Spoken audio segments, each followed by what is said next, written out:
Hello and welcome to Newsfeed, your daily dose of what people are talking about online, from news stories to what's trending. Now, U.S. President Joe Biden says Hurricane Ian could be the deadliest in Florida's history.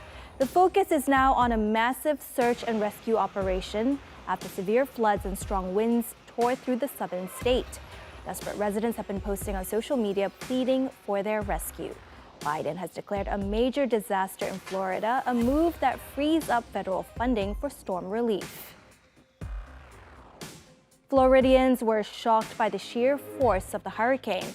The sea level in the Gulf of Mexico receded so much that people could walk on the sea floor. This is bizarre. Millions and millions of gallons of water have just disappeared. They're probably all sitting in somebody's town down south, but I can tell you, I could literally walk half a mile out there. People have also been sharing their thoughts on Twitter, like Trudy here, who says it's crazy that many people didn't heed the call to evacuate. And now many residents are trapped inside buildings pleading for help. And Nick Underwood, a hurricane hunter, tweeted about his experience in the eye of the storm. He says this picture was taken at night and the brightness was from lightning. So I mentioned that Nick Underwood is a hurricane hunter. Now, thrill seekers like him fly right into the eye of hurricanes and record the whole crazy experience. And Nick says his experience at the center of Hurricane Ian was nothing like he's seen before.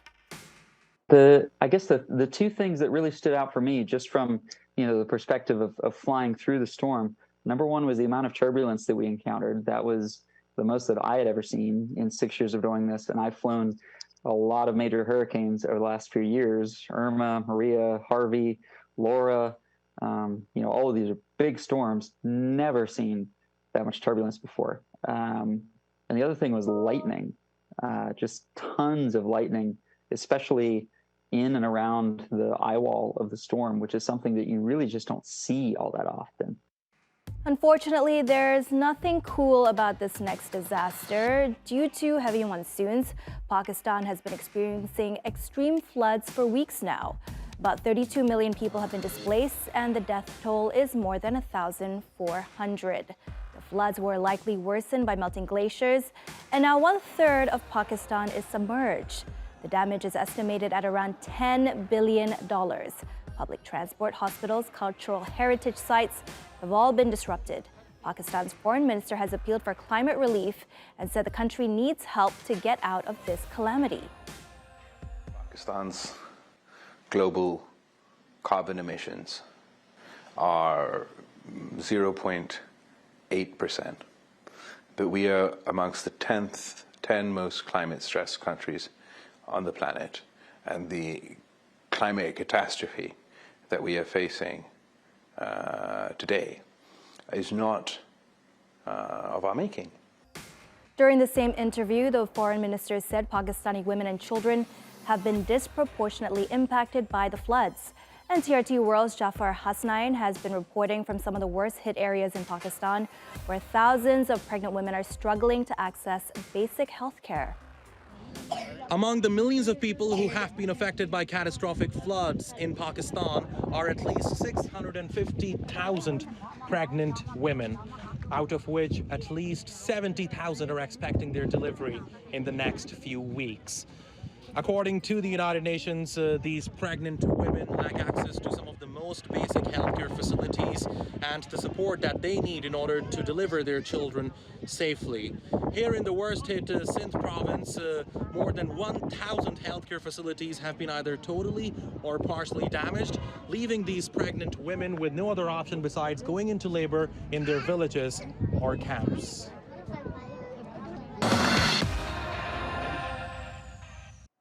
Russia has annexed 4 Ukrainian regions partly occupied by its forces, days after hastily staged referendums that the Kremlin claims saw 99% of residents vote in favor of joining Russia. President Vladimir Putin presided over the annexation ceremony in Moscow, declaring that Luhansk, Donetsk, Kherson, and Zaporizhia are Russia's newest regions. Putin said people from the 4 areas have made their choice, and the annexation is in line with the UN Charter. But many world leaders and officials don't agree with that.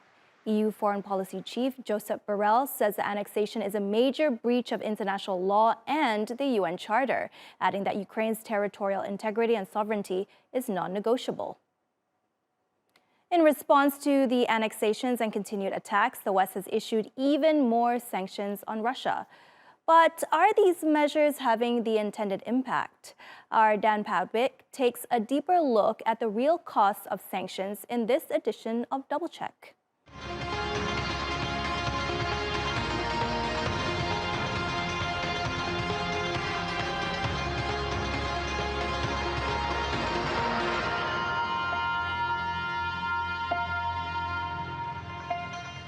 Hello and welcome to Double Check. The US and the EU have announced they'll be imposing new economic sanctions on Russia following the referendums to annex 4 regions in Ukraine. In response, we will work with our allies and partners to impose additional economic costs on Russia and individuals and entities inside and outside of Russia that provide support to this action. We will rally global opposition to Russia's attempts at annexation, including at the United Nations. And we will continue to stand with Ukraine as they defend their territory and sovereignty, as we have been doing for the past several months.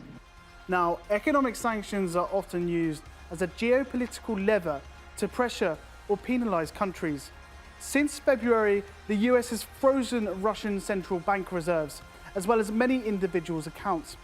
Russian banks have been banned from the SWIFT payment network, and the European Union has restricted Russian oil sales. But have these sanctions achieved their purpose?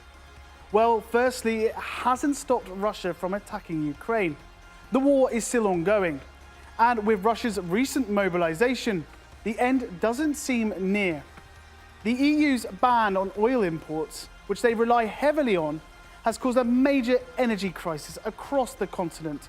It has also resulted in divisions within the bloc. Hungarian Prime Minister Viktor Orbán says Europe's measures have backfired. Europe had shot itself in the foot. In June in Brussels, the bureaucrats also promised that the sanctions will bring the end of the war. We still do not see the end of the war even today, and the energy prices have soared to the sky. On the global front, the ban on oil imports led to a spike in prices. The war itself has led to major supply chain disruptions. The OECD has revised its outlook on the global economy. In its latest forecast, the economic body said soaring energy bills and record-breaking inflation have thrown the global economy into disarray and slashed its 2023 growth forecast to 2.2%, down from 2.8%, its previous estimate in June. And even Russia's longtime ally, China, has said that isolation and sanctions will only lead to a dead end. But how are things in Russia? Nonetheless, the limited data available does suggest that, so far, while sanctions have definitely hurt the Russian economy, they haven't crippled it. We should be clear here, we're not saying the Russian economy is performing brilliantly, as Putin claims, or that it's some sort of economic miracle. We're just saying that, while things don't look great, it's not a total catastrophe.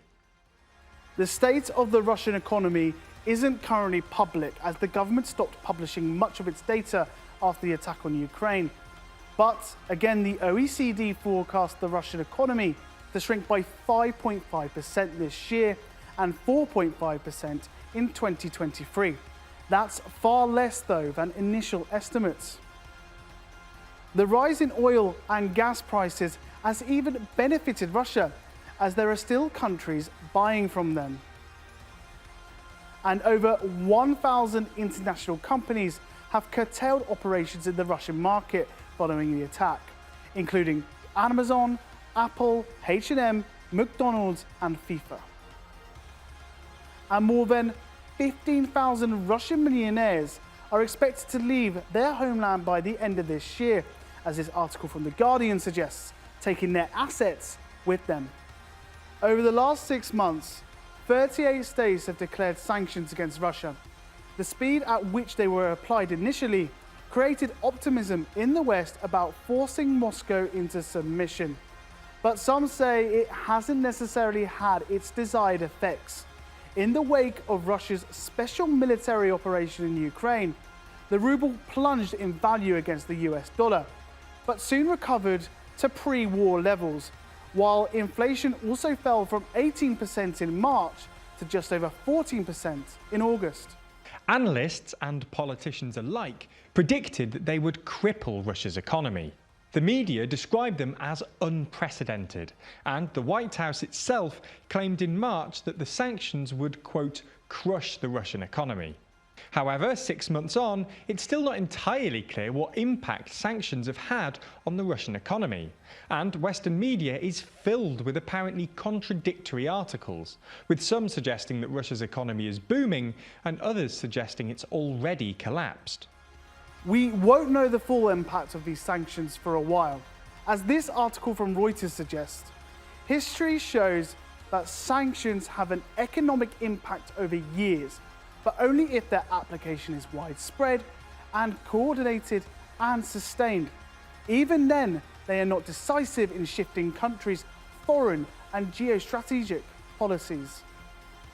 And 7 months of sanctions have failed to prevent Russia from annexing more Ukrainian territory. That's all for this episode. Let us know if there are any stories out there that you feel need to be double-checked. Until next time, take care.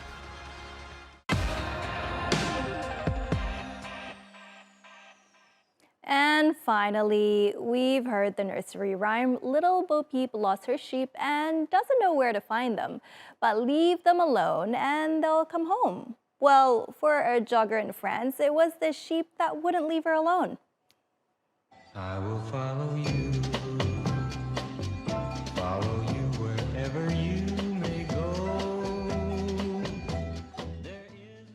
It turns out the sheep were lost and decided to follow the jogger like a shepherd. And they even waited patiently for her after she paused to chat. And of course, once she took off again, they followed suit. Scientists say sheep instinctually gravitate toward flocking behavior, seeing safety in numbers as protection against predators. And that brings us to the end of today's news feed. Find this show on our YouTube channel. Have a lovely weekend.